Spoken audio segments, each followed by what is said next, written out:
दिन संडे हो गया रविवार, और हिंदी तिथि आज बहुत ही खास है, आषाढ़ पूर्णिमा, जिसे हम गुरु पूर्णिमा के रूप में भी मनाते हैं। और आइए बात करते हैं आज के मुख्य समाचार में देश भर की तमाम बड़ी खबरों पर हैं। देखिए, एक तो आज गुरु पूर्णिमा की आप सभी को ढेर सारी हार्दिक शुभकामनाएं। दोस्तों, आज के दिन महर्षि वेदव्यास की जन्म तिथि भी है। वेदव्यास जिन्होंने वेदों का संपादन किया था, 18 मुख्य पुराणों के साथ ही महाभारत, श्रीमद् भगवत कथा जैसे ग्रंथों की रचना भी की थी। और आज के दिन भगवान श्री राम ने ऋषि वशिष्ठ और विश्वामित्र से ज्ञान प्राप्त किया। श्री कृष्ण के गुरु सांदीपनि थे। हनुमान जी ने भी अपना गुरु सूर्यदेव को बनाया था। भगवान दत्तात्रेय ने 24 गुरु बनाए थे। यही वजह है कि गुरु का स्थान सबसे ऊंचा माना गया है। गुरु पूर्णिमा पर आप भी अपने गुरु की पूजा करें, अपने सामर्थ्य अनुसार उन्हें कोई भी उपहार दें, उनकी शिक्षाओं पर चलने का संकल्प लें, तभी जीवन में सुख शांति के साथ ही सफलता मिल सकती है। क्योंकि कहते हैं ना कि गुरु बिना ज्ञान नहीं मिलता, और ये सत्य है। गुरु ही हमें अपने जीवन में जीवन जीने की कला सिखाते हैं। और हाँ, एक बात ये भी ध्यान रखें कि हम सभी के जीवन में पहला गुरु माँ होती है और फिर पिता। क्या आप भी मानते हो दोस्तों इस बात को? इसलिए आज इस गुरु पूर्णिमा के पर्व पर अपने माता पिता का भी चरण स्पर्श करके आशीर्वाद जरूर लें। और भी आप कुछ यूं मना सकते हैं गुरु पूर्णिमा, गुरु के घर जाएं, उन्हें कुछ तोहफा दें, और आज के दिन कुछ दान धर्म भी करना चाहिए। ये बहुत ही शुभ माना जाता है। चलिए दोस्तों, आगे बढ़ते हैं खबरों में। देखिए, पहले बड़ी खबर, सितंबर में शुरू होगी देश भर के पशुओं की गिनती। 225 नस्लों की गणना करेंगे 1 लाख कर्मचारी। जैसे जनगणना होती है ना, वैसे हमारे देश में ये 21वीं पशुधन गणना सितंबर महीने में शुरू होगी, जो कि दिसंबर तक चलेगी। चलिए बड़ी खबर देखिए, संसद में न लगाएं वंदे मातरम और जय हिंद जैसे नारे। बजट सत्र से पहले सभी सांसदों को याद दिलाए गए नए नियम। 22 जुलाई से हमारे देश में संसद सत्र की शुरुआत होगी, और इससे पहले सभी सांसदों को ये निर्देश जारी किए गए हैं। चलिए खबर है, देश में पहली बार विश्व धरोहर समिति की बैठक होने जा रही है। पीएम मोदी आज इसका उद्घाटन करेंगे, और इस बैठक में 150 से ज्यादा देशों के 2000 से ज्यादा राष्ट्रीय एवं अंतर्राष्ट्रीय स्तर के डेलीगेट्स हिस्सा लेंगे।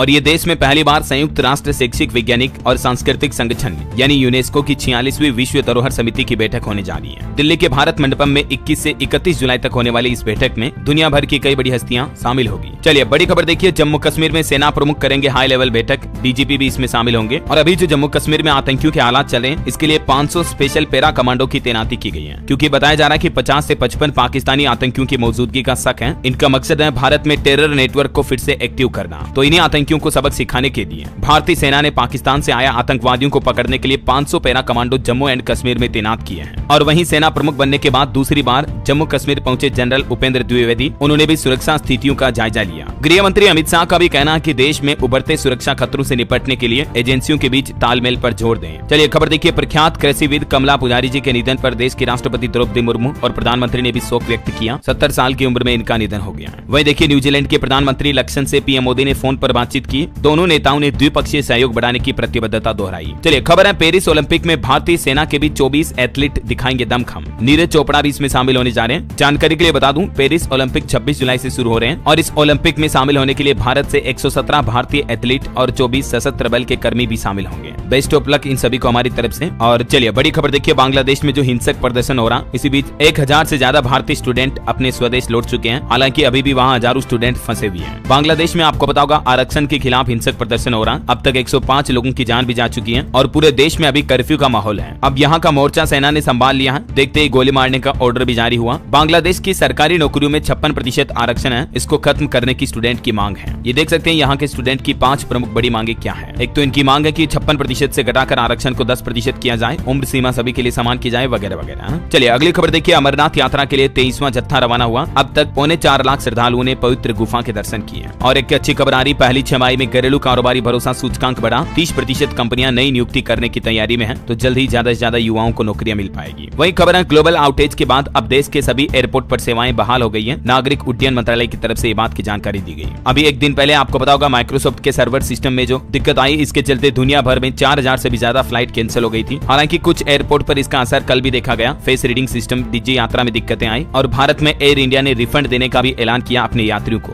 लेकिन अभी सरकार का कहना कि धीरे धीरे सब कुछ सर्विस वापस चालू हो गई है। चलिए खबर देखिए, ईपीएफओ अधिकारियों ने आईटी इंफ्रास्ट्रक्चर पर चिंता जताई और इसे अपग्रेड और सुधार करने की जरूरत भी बताई है। और इस संबंध में ईपीएफ अधिकारी संघ के अधिकारियों ने केंद्रीय श्रम मंत्री को पत्र भी लिखा है। चलिए बड़ी खबर देखिए, उत्तर प्रदेश और उत्तराखंड के बाद अब मध्य प्रदेश में भी दुकानों के बाहर मालिकों के नाम प्रदर्शित करने की मांग की जा रही है। देखिए, मध्य प्रदेश में भी ये डिमांड की जा रही है कि दुकानों पर मालिक का नाम और मोबाइल नंबर लिखना अनिवार्य किया जाए। एमपी के उज्जैन में यूपी जैसा आदेश पहले से ही लागू है। अमल न होने पर संतू ने इस पर अब आवाज भी उठाई है। अभी आपको पता होगा उत्तर प्रदेश में कांवड़ यात्रा के दौरान जो ये आदेश जारी किया, इसके बाद अब काशी विश्वनाथ धाम में भी दुकानों पर नाम लिखना होगा। 40 दुकानदारों को नोटिस दिया। हिंदू संगठन ने भी कहा कि भगवा झंडा लगाएं और आधार कार्ड भी साथ में रखें। हालांकि मुस्लिम भाई लोग इसका विरोध कर रहे हैं। दुकानदारों के नाम लिखने पर बोले मौलाना अरशद मदनी कि ये भेदभावपूर्ण और सांप्रदायिक फैसला है, इससे नागरिकों के मूल अधिकारों का उल्लंघन होगा। चलिए बड़ी खबर आ रही, कर्नाटक राज्य के स्कूलों में अब छात्रों को सप्ताह में 4 दिन अंडे भी मिलेंगे। अजीज प्रेमजी फाउंडेशन ने कर्नाटक के मुख्यमंत्री सिद्धारमैया सरकार के साथ एक हाथ मिलाया है और बच्चों को अब सरकारी स्कूलों में अंडे भी परोसे जाएंगे सप्ताह में 4 दिन। मुख्यमंत्री का कहना है कि अच्छी शिक्षा के लिए गुणवत्तापूर्ण भोजन जरूरी है। और वहीं देखिए बड़ी खबर दोस्तों, केरल राज्य में निपाह वायरस ने फिर से दी दस्तक। एक नाबालिग लड़के में संक्रमण की पुष्टि हुई और उसके बाद अब सरकार की तरफ से एक अलर्ट भी जारी किया गया। दरअसल केरल में ये निपाह वायरस का केस मिला है। 14 साल का लड़का संक्रमित हुआ। स्वास्थ्य मंत्री बोले कि इससे बचने के लिए सरकारी गाइडलाइन को फॉलो करें। ये देख सकते हैं निपाह की रोकथाम के लिए केरल सरकार की तरफ से गाइडलाइन भी बनाई गई है। चिंता की बात इसलिए ज्यादा है दोस्तों क्योंकि ये निपाह वायरस कोरोना वायरस से भी ज्यादा खतरनाक होता है। इसके कुछ प्रभाव के बारे में जानकारी आप देख सकते हैं क्योंकि ये निपाह वायरस की वजह से इंसान का ब्रेन डैमेज हो जाता है, मांसपेशियों में ऐंठन, शरीर टूटना, इस तरह के इसके लक्षण होते हैं। और भी कुछ सिम्टम्स के बारे में डिटेल जानकारी आप देख सकते हैं। और ये वायरस भी पिछले कुछ वायरसों की तरह चमगादड़ के जरिए फैलता है, तो सावधान रहने की जरूरत है। निपाह वायरस से कैसे बच सकते हैं इसके बारे में कुछ गाइडलाइंस भी आप देख सकते हैं। हाइजीन का ध्यान रखें, जहाँ चमगादड़ सुअर रहते हैं वहाँ ना जाएं। लक्षण दिखते ही तुरंत डॉक्टर से संपर्क करें और आइसोलेशन का ध्यान रखें। और इस निपाह वायरस के माहौल के बीच एक बड़ी चिंताजनक रिपोर्ट सामने आई, चौंकाने वाली। देखिए आप, दावा किया जा रहा है कि कोरोना काल के दौरान जो सरकारी आंकड़े जारी हुए उनसे 8 गुना ज्यादा लोगों की मौत हुई। भारत में साल 2020 में 12 लाख से भी ज्यादा लोगों ने दम तोड़ा और मुस्लिमों पर इसका सबसे ज्यादा असर देखने को मिला। हालिया अमेरिका की एक अकादमिक पत्रिका साइंस एडवांस में भारत में हुई कोरोना काल के दौरान मौतों को लेकर ये चौंकाने वाली रिपोर्ट प्रकाशित की गई है। हालांकि हमारे देश के स्वास्थ्य मंत्रालय का इस रिपोर्ट पर कहना है कि इस अध्ययन को खारिज किया और कहा कि ये 11,90,000 लगभग 12 लाख मौतों का दावा गलत है। और अमेरिका की इस पत्रिका साइंस एडवांसेज की रिपोर्ट की आलोचना भी की है भारतीय स्वास्थ्य मंत्रालय ने। और कोरोना निपाह के बीच आपको बताऊंगा आजकल हमारे देश में चांदीपुरा वायरस का भी एक नया खतरा पैदा हो रहा है। और इस वायरस के खतरे को देखते हुए गुजरात रवाना हुई केंद्र सरकार की टीम भी, क्योंकि गुजरात और राजस्थान में ये वायरस काफी ज्यादा फैलने लगा है। अब चांदीपुरा से निपटेगी विशेष टीम। स्वास्थ्य मंत्रालय ने गुजरात की मदद के लिए हाथ भी आगे बढ़ाया है। बताया जा रहा है कि गुजरात में चांदीपुरा वायरस के अब तक 62 मामले सामने आ चुके हैं और 21 लोगों की मौत हो चुकी है। अब सरकार की तरफ से एक हेल्पलाइन सर्विस भी शुरू की है। 104 नंबर पर कॉल करके हेल्पलाइन ले सकते हैं अगर आपको कोई दिक्कत है तो। ये चांदीपुरा वायरस के बारे में डिटेल जानकारी अभी मैंने एक दिन पहले डीएलएस न्यूज चैनल पर एक अलग से वीडियो में बता दी है। तो अगर आप जानना चाहते हैं इस वायरस के क्या लक्षण है, बचाव के उपाय क्या है, किन बातों का ध्यान रखना चाहिए, complete A to Z information आपको इस वीडियो में मिल जाएगी। ठीक है, इस वीडियो को जरूर देख लीजिएगा। और चलिए फिलहाल आगे बढ़ते हैं अपन खबरों में। देखिए आप, नए क्रिमिनल कानूनों पर मद्रास हाईकोर्ट ने केंद्र सरकार को नोटिस जारी किया और कहा कि पहले लॉ पैनल से सलाह लेनी चाहिए थी, उसके बाद इन कानूनों को लागू करना चाहिए था। हालांकि अब केंद्र सरकार से 4 सप्ताह में जवाब मांगा है। देखते हैं सरकार इन तीनों नए क्रिमिनल कानून पर अब हाईकोर्ट में क्या जवाब दाखिल करती है। फिलहाल देखिए अगला अपडेट, यूपीएससी के चेयरमैन मनोज सोनी ने दिया इस्तीफा।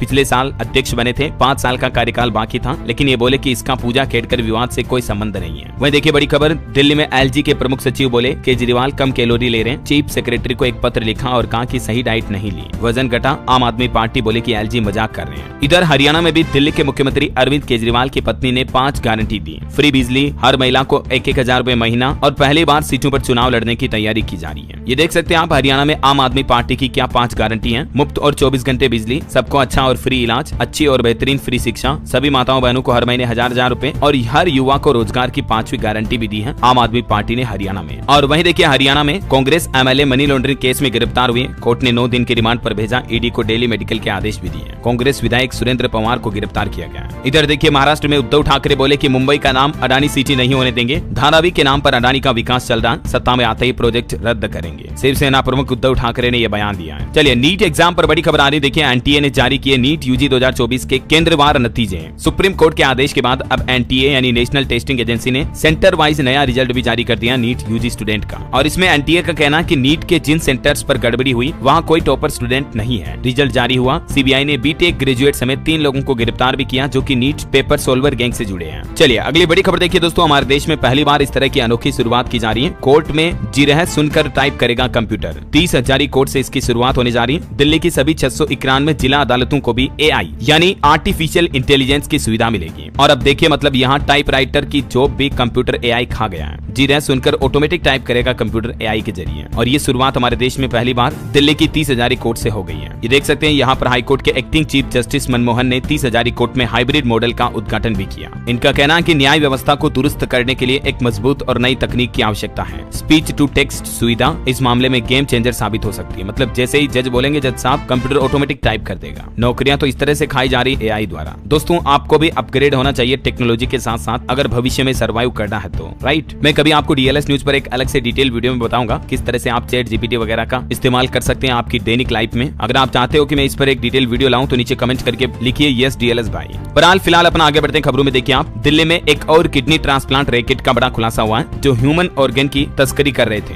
8 लोगों को इस संबंध में गिरफ्तार किया गया। इसके सरगना ने पंजाब, हरियाणा, मध्य प्रदेश और गुजरात में अब तक 34 ऑपरेशन करवाए। देखिए मतलब। और वही खबर है गोंडा के बाद अब यूपी अमरोहा में भी एक और मालगाड़ी बेपटरी हुई। एक और बड़ा ट्रेन हादसा हुआ। यहाँ 12 डिब्बे पटरी से उतर गए मालगाड़ी के। हालांकि इस हादसे की वजह से कोई नुकसान की खबर सामने नहीं आई, जो कि अच्छी बात है। और वहीं देखिए एक बड़ी चौंकाने वाली रिपोर्ट जूनोटिक बीमारियों पर आ रही कि दुनिया में करीब 17 लाख अज्ञात वायरस हैं जो कभी भी संक्रमण फैला सकते हैं और कई बड़ी महामारियों की आशंका है। संयुक्त राष्ट्र पर्यावरण कार्यक्रम UNEP ने अपनी नवीनतम रिपोर्ट में ये बात का जिक्र किया कि जलवायु परिवर्तन और पर्यावरण में लगातार हो रहे बदलावों के बाद भविष्य में कई नए वायरस से संक्रमण महामारी फैलने का खतरा बढ़ गया है। चलिए अगली खबर देखिए दोस्तों। आने वाले पर्व गणेश चतुर्थी के त्योहार को देखते हुए रेलवे 1 सितंबर से शुरू करेगा 200 से ज्यादा स्पेशल ट्रेन। सेंट्रल रेलवे की ये प्लानिंग है, डिटेल आप देख सकते हैं। वहीं कांवड़ यात्रियों के लिए भी एक अच्छी खबर है। हरिद्वार ऋषिकेश तक 2 जोड़ी मेला स्पेशल ट्रेनें भी चलाने जाना। रेलवे सावन का महीना शुरू होने से पहले ही कांवड़ियों को एक सौगात देने जा रहा है। वहीं देखिए बजट को लेकर एक रिपोर्ट आ रही कि घर खरीदारों के लिए टैक्स छूट बढ़े और अफोर्डेबल हाउसिंग बनाने के लिए बिल्डरों को मिले प्रोत्साहन भी।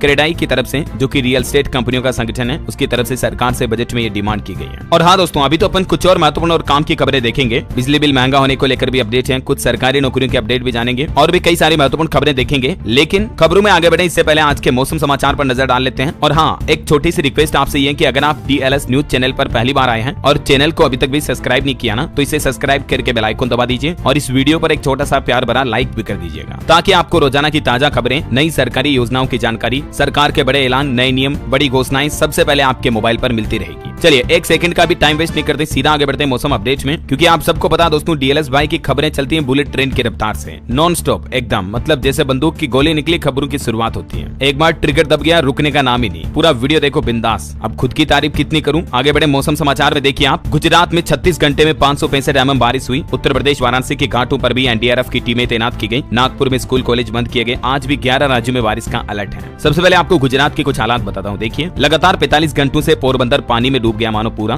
2 दिनों में 27 इंच से ज्यादा बारिश से कई गाँव बाढ़ की चपेट में आ गए और कई नदियां भी उफान पर चली। गुजरात में अब उत्तर प्रदेश के बाद बाढ़ के हालात काफी गंभीर हो गए हैं। ये तस्वीरें देखकर आप खुद अंदाजा लगा सकते हैं। इधर गुजरात के वडोदरा में भी देखें, स्कूल की एक दीवार गिर गई जिसमें 4 बच्चे घायल हो गए। स्टूडेंट 10 फीट तक नीचे गिरे। हालांकि वो तो राहत की बात रही कि बीच में एक शेड था, इसलिए बच्चों को गंभीर चोटें नहीं आई। वरना देखिए आप, प्रशासन की लापरवाही, किस तरह से इन जर्जर स्कूल बिल्डिंगों में बच्चों को पढ़ाई करवाई जा रही है, उनकी जान को खतरा है इससे। और गुजरात द्वारका में तो 24 घंटों में काफी ज्यादा बारिश हुई। निचले इलाके डूब गए। स्कूल कॉलेजों में भी छुट्टियां घोषित करनी पड़ी। और इधर देखिए मध्य प्रदेश में रायसेन में तेज बारिश हुई। सड़कों पर 3 फीट तक पानी भर गया। भोपाल, विदिशा में भी पानी गिरा। जबलपुर समेत एमपी के 10 जिलों में आज भी अलर्ट है। हालांकि बिहार में अब थोड़ा मानसून रूठा, मतलब कम बारिश हो रही है। लेकिन 23 जुलाई से बिहार में फिर से मानसून की शुरुआत होगी। बिहार राज्य में अब तक 27% कम बारिश हुई है। इधर उत्तर प्रदेश की बात करें तो 40 जिले अभी भी बाढ़ से प्रभावित हैं और इसी बीच योगी सरकार की तरफ से 120 करोड़ रुपए की सहायता राशि भी जारी की है। देखिए आप, यूपी में बाढ़ से लखीमपुर पीलीभीत हाईवे भी बंद पड़ा है। बहराइच में गागरा नदी में फंसे 100 लोगों का रेस्क्यू किया गया। यूपी के 14 जिलों में आज भी भारी बारिश का अलर्ट है। उड़ीसा के भी कई जिलों में भारी बारिश हुई। 23 परिवारों को रेस्क्यू किया गया। अगले 5 दिन तक यहाँ फिर से बारिश की संभावना है। छत्तीसगढ़ में देखिए, तेलंगाना आंध्र प्रदेश राज्यों से छत्तीसगढ़ का संपर्क भी टूट गया। एक पुल बहने से 70 गाँव टापू बने। सबरी गोदावरी नदी का जलस्तर भी बढ़ा। राजस्थान में भी जैसलमेर, भीलवाड़ा, झालावाड़ में बारिश हुई। बिजली के पोल गिरे। 31 जिलों में आज भी अलर्ट है। 7 शहरों में भारी बरसात की चेतावनी। हिमाचल प्रदेश में बादल फटा। एक व्यक्ति की जान चली गई। पांवटा की टोस नदी में मिला शव। पंजाब में सुबह 10 बजे तक बारिश का अलर्ट है। 21 जुलाई से फिर एक्टिव होगा मानसून।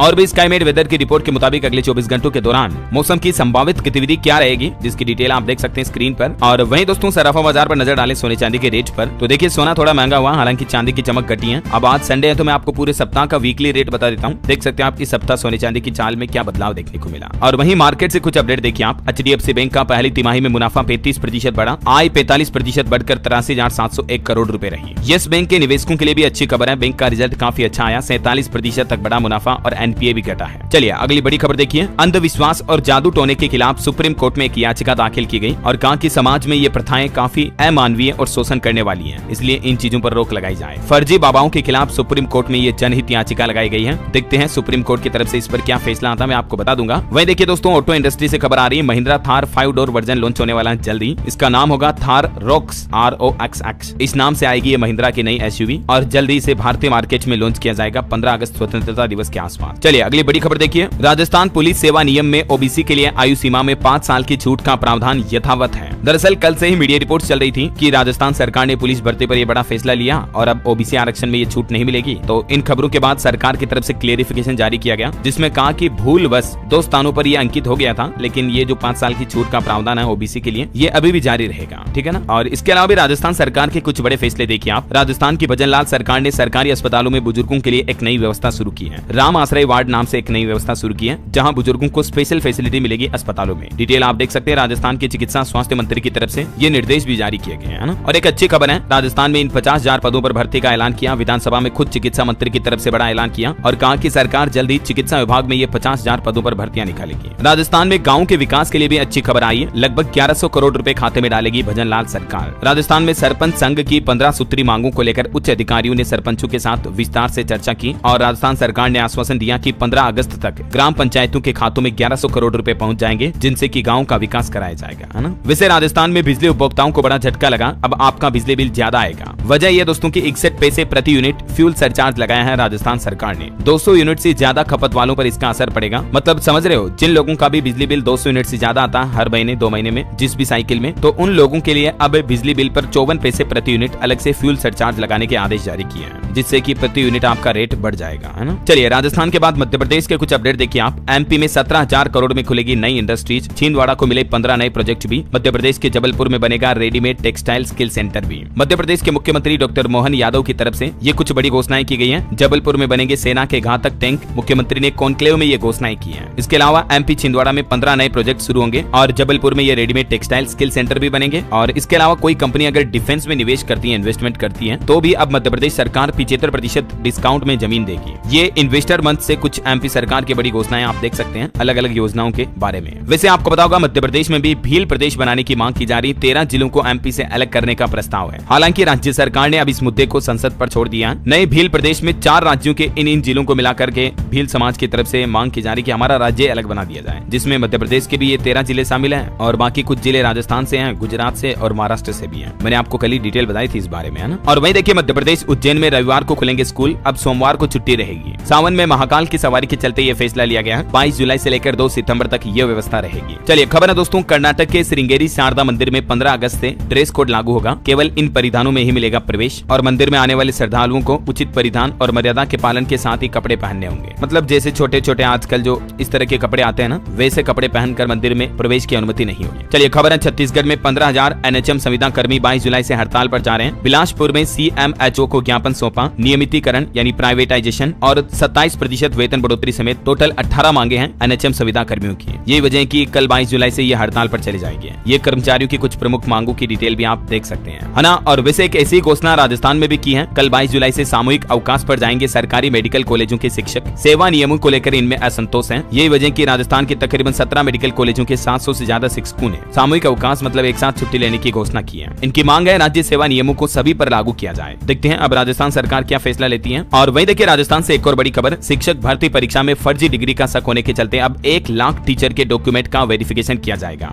और साइन के जरिए पता लगाएंगे कि खुद ने परीक्षा दी थी या किसी दूसरे ने दी थी। साल 2022 में जो 41,500 भर्तियां हुई थी ना, तो इन सभी का डॉक्यूमेंट वेरिफिकेशन फिर से होगा राजस्थान में, है ना। वही खबर है दोस्तों, राजस्थान के बीकानेर में काला सोना का खजाना पाया गया। टेस्टिंग से पता करेंगे जमीन के नीचे कितना पेट्रोलियम भंडार है। विधानसभा में इस संबंध में रिपोर्ट भी पेश की गई। राजस्थान के मुख्यमंत्री भजनलाल शर्मा ने बछड़ों को बोतल से दूध पिलाया और बोले कि 7 अगस्त को पूरे राजस्थान में एक साथ लगाएंगे 1 करोड़ पौधे। वैसे पौधारोपण का अभियान कल आपको पता होगा उत्तर प्रदेश में भी शुरू हुआ। रिपोर्ट्स के मुताबिक उत्तर प्रदेश ने बनाया नया रिकॉर्ड। एक दिन में रोपे गए 36 करोड़ 50 लाख से ज्यादा पौधे। मुख्यमंत्री योगी आदित्यनाथ ने कुकरेल नदी के तट पर भी हरिशंकरी का पौधा लगाया और इस अभियान की शुरुआत की। यूपी लखनऊ में भी जिस बस्ती पर बुलडोजर चला था, यहाँ भी 10,000 पौधे लगे। लखनऊ में मुख्यमंत्री योगी आदित्यनाथ बोले कि नदी पर भूमाफियाओं ने कब्जा कर लिया, अब नाइट सफारी बनाएंगे यहाँ। एक पेड़ माँ के नाम अभियान की शुरुआत हुई उत्तर प्रदेश में और योगी सरकार ने यह नया इतिहास रच दिया, करोड़ों पौधे एक साथ लगाने का। और वहीं देखिए उत्तर प्रदेश में मदरसों में पढ़ने वाले बच्चों की विभाग ने सूची मांगी तो मौलाना सुफियान ने कहा कि यह फैसला चौंकाने वाला है। यूपी सरकार द्वारा जारी ये आदेश भी आप देख सकते हैं। खबर है उत्तर प्रदेश में अधिकारियों, शिक्षक और कर्मचारियों को देना होगा संपत्ति का ब्यौरा। 31 जुलाई तक मौका है, जानकारी नहीं देने पर जांच और कार्रवाई भी की जाएगी।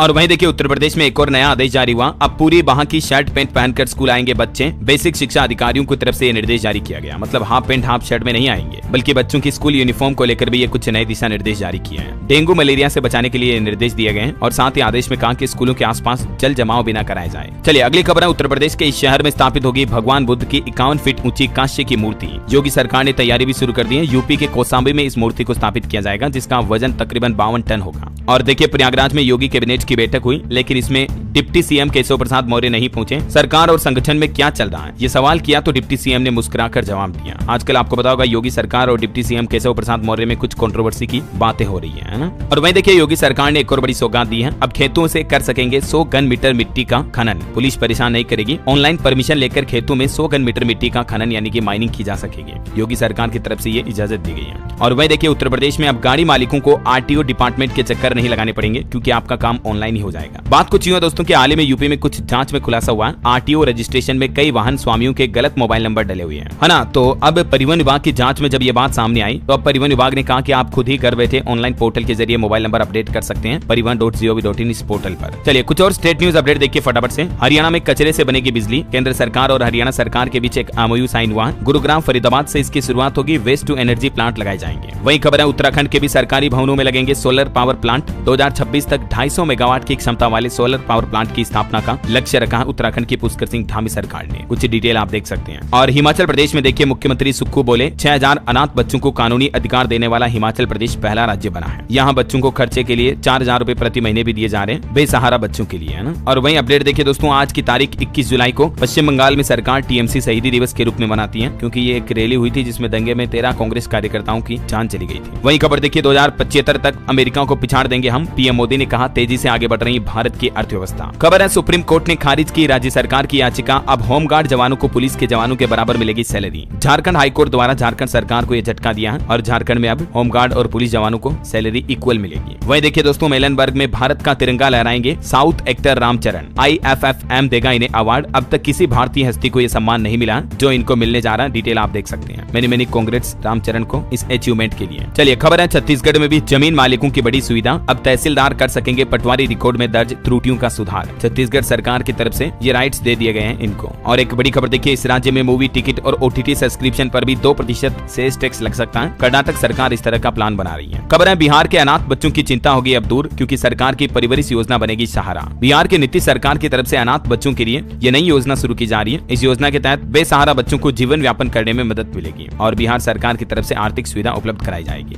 इस योजना का लाभ कैसे मिलेगा, जिसके बारे में डिटेल जानकारी भी आप देख सकते हैं स्क्रीन पर। चलिए खबर है झारखंड सरकार गिग वर्कर्स के लिए लागू करेगी न्यूनतम मजदूरी। विधानसभा में इस संबंध में विधेयक भी लाया जाएगा। गिग वर्कर का मतलब तो मैंने आपको बताया था पहले भी, जैसे ऑनलाइन सामान बेचने वाले, डिलीवरी करने वाले, जैसे जोमेटो, स्विगी या ओला उबर में काम करने वाले, राइडिंग करने वाले, कैब ड्राइवर हो गए, अमेजोन फ्लिपकार्ट की डिलीवरी बॉय, इनको गिग वर्कर कहा जाता है ना। तो इनके लिए न्यूनतम मजदूरी वाला विधेयक लाएगी जल्दी झारखंड सरकार। और वहीं देखिए UPI यूजर्स की संख्या में भारी इजाफा हो रहा है। 20.1 ट्रिलियन रुपए तक पहुंचा ट्रांजैक्शन का अमाउंट। जून महीने का ये डेटा सामने आ रहा है। खबर है इस सप्ताह भारतीय बाजारों में विदेशी निवेशकों ने डाले 15,420 करोड़ रुपए। इंडियन स्टॉक मार्केट पर भी फॉरेन इन्वेस्टर्स का भरोसा बढ़ रहा है। वहीं देखिए गुड्स एक्सपोर्ट में भी भारत ने दर्ज की दोहरे अंक की बढ़ोतरी। हालांकि अभी भी टॉप मार्केट अमेरिका बना हुआ है। और खबर देखिए हिंडनबर्ग रिपोर्ट से अदानी ग्रुप पर निशाना साधने वाले नेताओं के चीनी कनेक्शन की जांच की जाए। वकील महेश जेठमलानी की तरफ से यह बयान दिया गया। खबर है भारतीय रिजर्व बैंक RBI ने व्हाइट लेबल ATM के शुल्क ढांचे की समीक्षा हेतु पैनल का भी गठन किया है। और इस पैनल का क्या कार्य होगा, RBI का क्या प्लान है, कंप्लीट डिटेल आप देख सकते हैं स्क्रीन पर। और चलिए दोस्तों अब अपन कुछ एजुकेशनल खबरें देख लेते हैं। सरकारी नौकरियों वगैरह से जुड़े अपडेट है। HSSC ने 3134 पदों पर भर्ती निकाली। एज लिमिट 42 साल। 12वीं से लेकर ग्रेजुएट्स तक के स्टूडेंट को मौका है। लास्ट डेट 31 जुलाई रहेगी, तब तक आप अप्लाई कर सकते हैं। ठीक है, HSSC मतलब हरियाणा स्टाफ सिलेक्शन कमीशन की तरफ से ये रिक्रूटमेंट निकाली गई है। ये इसका ऑफिशियल पोर्टल है जिसके जरिए आप ऑनलाइन अप्लाई कर सकते हैं। और वहीं देखिए जम्मू कश्मीर में भी JKSSB ने कांस्टेबल भर्ती का नोटिफिकेशन जारी किया। 30 जुलाई से इसमें आवेदन शुरू होंगे। 4002 पदों पर टोटल भर्तियां होने वाली हैं और लास्ट डेट रहेगी 29 अगस्त, तब तक आप ऑनलाइन अप्लाई कर सकते हैं। और IBPS में भी एक रिक्रूटमेंट निकली हुई है 6128 पदों पर, क्योंकि इसमें आवेदन की लास्ट डेट आज ही है 21 जुलाई, तो इसलिए आपको लास्ट डेट रिमेंबर करवा देता हूँ। इस रिक्रूटमेंट के जरिए बैंकों में भर्ती की जाएगी, इन बैंकों में वैकेंसीज है, ठीक है। और वही देखिए झारखंड TET का नोटिफिकेशन जारी हुआ। BEd और DELED वाले 23 जुलाई से आवेदन कर पाएंगे, 8 साल बाद ये परीक्षा होने जा रही है। वही देखिए बड़ी खबर, बिहार के 40,000 निजी स्कूलों के बंद होने का खतरा है। शिक्षा विभाग की तरफ से 15 अगस्त का एक अल्टीमेटम भी जारी किया। दरअसल बात कुछ यूं है दोस्तों कि बिहार में 24,000 प्राइवेट स्कूल ऐसे हैं जिनका रजिस्ट्रेशन नहीं है, और टोटल मिलाकर 40,000 ऐसे स्कूल हो रहे हैं जो कि बिना मान्यता के चल रहे हैं। बिहार सरकार को ये पता चला है, तो अब ACS की तरफ से ये निर्देश दिया गया कि 15 अगस्त तक RTE के लिए आवेदन दें, नहीं तो इन स्कूलों को बंद करना पड़ेगा। कई स्कूल ऐसे हैं जो बिना रजिस्ट्रेशन चल रहे हैं, कई स्कूल ऐसे हैं जो RTE में एडमिशन नहीं दे रहे हैं। तो अब स्कूलों का रजिस्ट्रेशन कराना भी कंपलसरी होगा RTE में आने वाले जितने भी स्कूल हैं, और ऐसे स्कूलों को 15 अगस्त तक आवेदन करना होगा। जो नहीं करेंगे तो लगभग 24,000 प्राइवेट स्कूल बिहार में बंद हो सकते हैं। शिक्षा विभाग की तरफ से ये चेतावनी दी गई है ना। चलिए अगला अपडेट देखिए। PM स्ट्रीट वेंडर योजना में मध्य प्रदेश का जलवा देखने को मिला। देश में नंबर 1 राज्य बन चुका है इस योजना में लोगों को फायदा देने के मामले में, और अच्छे प्रदर्शन समेत 11 अवार्ड भी मिले MP को। वहीं उत्तराखंड में मुख्यमंत्री पुष्कर सिंह धामी ने सोलर वाटर हीटर अनुदान योजना पोर्टल का शुभारंभ किया। साल 2026 तक 250 मेगावाट क्षमता के प्लांट का स्थापना का लक्ष्य भी रखा है उत्तराखंड सरकार ने। और वहीं देखिए दोस्तों एक और सरकारी योजना के बारे में जानकारी। मुख्यमंत्री विवाह सुगन योजना के तहत सरकार का बड़ा तोहफा, बेटी की शादी के लिए 71,000 रूपए देगी। जैसे उत्तर प्रदेश में है ना सामूहिक विवाह योजना, ठीक वैसे ही हरियाणा सरकार भी अब गरीब और बेसहारा परिवारों को उनकी बेटी की शादी के लिए मुख्यमंत्री विवाह सुगन योजना के तहत ये राशि देने की घोषणा की है। माता पिता को इस राशि का लाभ मिलेगा, और इस योजना में ऑनलाइन फॉर्म भरना होगा। शादी.e-दिशा.gov.in पोर्टल के ऊपर रजिस्ट्रेशन करना पड़ेगा। ज्यादा डिटेल आप देख सकते हैं। और वैसे यूपी में जो ये सामूहिक विवाह योजना है ना, इसमें एक नया नियम ये भी लागू कर दिया है। इस योजना का फायदा लेने के लिए वर वधु को अब पड़ोसी की गवाह देना जरूरी होगा, क्योंकि आए दिन इस योजना में कुछ गड़बड़ियां और फर्जीवाड़े के मामले सामने आते रहते हैं। तो इसीलिए वर और कन्या दोनों के अविवाहित होने की पुष्टि पड़ोसी करेंगे, तभी इस योजना का फायदा मिलेगा। आए दिन मैं आपको इस तरह की योजनाओं के बारे में जानकारी बताता रहता हूँ। हाल ही में महाराष्ट्र सरकार ने भी अब लड़कों के लिए लाडला भाई योजना शुरू की थी, जिसके तहत युवाओं को हर महीने 6 से 10,000 रूपए देगी महाराष्ट्र की एकनाथ शिंदे सरकार, है ना। तो सारी सरकारी योजनाओं की जानकारी सबसे पहले आपको DLS न्यूज चैनल पर मिलती है, तभी तो मैं आपको कहता हूँ सब्सक्राइब नहीं कर रखा तो सब्सक्राइब करके बेल आइकन दबा दो। इधर पंजाब सरकार ने भी देखिए एक बड़ी घोषणा की है। वैकल्पिक फसल उगाने वाले किसानों के लिए बड़ा फैसला, प्रति हेक्टेयर मिलेंगे 17,500 रूपए। पंजाब के मुख्यमंत्री भगवंत मान सरकार के नेतृत्व वाली सरकार ने अब पंजाब के सभी जिलों में नए डिजाइन किए गए फसल विविधीकरण कार्यक्रम के तहत ये घोषणा की है। जो मतलब डिफरेंट टाइप की फसलें बोएंगे ना, उन किसानों को ये अनुदान मिलेगा। ज्यादा डिटेल आप देख सकते हैं इस योजना के बारे में। और वहीं देखिए दोस्तों राजस्थान सरकार का भी बड़ा फैसला, घरेलू उपभोक्ताओं को हर महीने मिलेगा बिजली बिल। सितंबर में ये सुविधा शुरू होगी, मतलब अब 2 महीने में नहीं आएगा बिल, बल्कि हर महीने ला आएगा। हिमाचल प्रदेश सरकार भी देखिए आप स्मार्ट बिजली मीटर के लिए हिमाचल सरकार विश्व बैंक से करेगी अतिरिक्त फंड की मांग। अब तक 1800 करोड़ की मंजूरी मिल चुकी है। ओके, और चलिए दोस्तों अब अपन अंत में आज के राशिफल पर नजर डाल लेते हैं। देखिए वृश्चिक राशि वालों को बिजनेस में फायदा मिलेगा, तरक्की मिलेगी। मेष राशि वालों का रुका काम पूरा होगा। कर्क राशि के लोग कार्य क्षमता के मुताबिक काम स्वीकार करें, और कन्या राशि के लोगों को परिवार का भी साथ मिलेगा।